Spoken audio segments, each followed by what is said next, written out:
October 27, 2019, Washington, D.C. We obliterated his caliphate 100% in March of this year. Today's events are another reminder that we will continue to pursue the remaining ISIS terrorists to their brutal end. Now let's go back to 9 months and the date is February 28, 2019. The United States military, our coalition partners, and the Syrian Democratic Forces have liberated virtually all of the territory previously held by ISIS in Syria and Iraq. Now the keyword here is virtually. Please let us explain.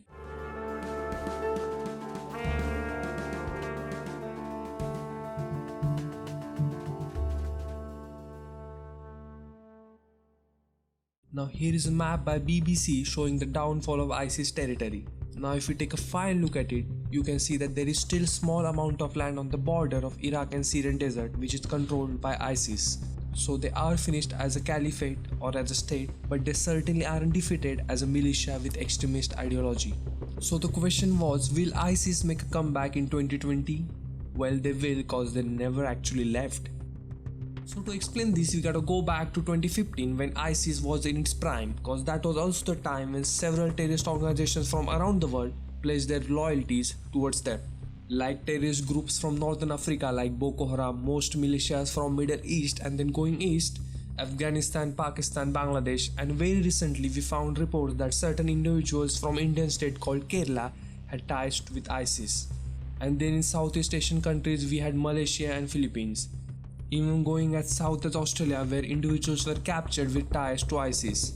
Along with that, Belgium was a hot spot for immigrant Europeans to join ISIS. Also, some reports suggest to find people tied to ISIS in United States as well, so the wave was basically all around the world. And then it all started collapsing in 2017 as the main stronghold in Syria and Iraq started to shrink as the members of the caliphate started to flee all around the world. داعش لسر عرضه تنكر خلاص بو وفي سركفتني ام دياري قالي جهاني وتباي قالان دكن which followed with series of attacks all around the globe. There has been a deadly incident at an arena in Manchester, England, where pop star Ariana Grande was holding a concert.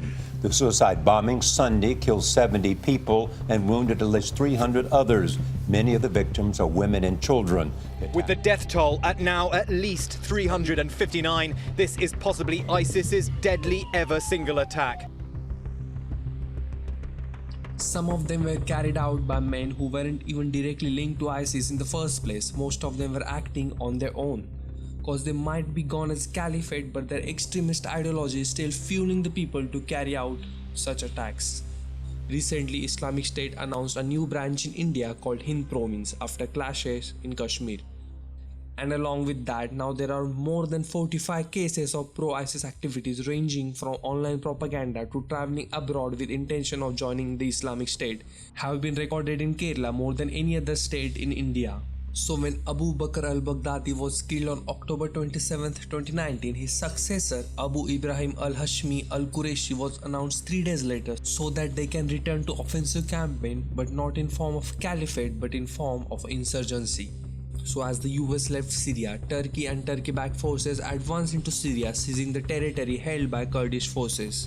Those same Kurdish forces were guarding some prison camps, detaining centers holding over 12,000 ISIS prisoners and their family members linked to Islamic State, which resulted into breakouts of ISIS members from these prisons via bribing the guards and whatnot. Even though the Turkish president has promised Trump to secure these prisons in the Turkish proposed safe zone, still some of the most important prisons are located outside this zone. The U.S. withdrawal from northeast Syria creates a security vacuum, and multiple actors are now going to compete with military force to fill that vacuum. All of the other actors in this region are fighting in Syria for different goals that they prioritize far and above beyond the threat from ISIS. And frankly, that includes the Kurds. We've accelerated basically the disintegration of the unity of effort against ISIS that only the United States was able to create. So overall speaking, their ideology remains a powerful one which is inspiring people to join them around the world with backing of millions of dollars to fund these operations. So the real question is not will they be back it is when they will be back, and when they will, it will be unlike anything we have ever seen before.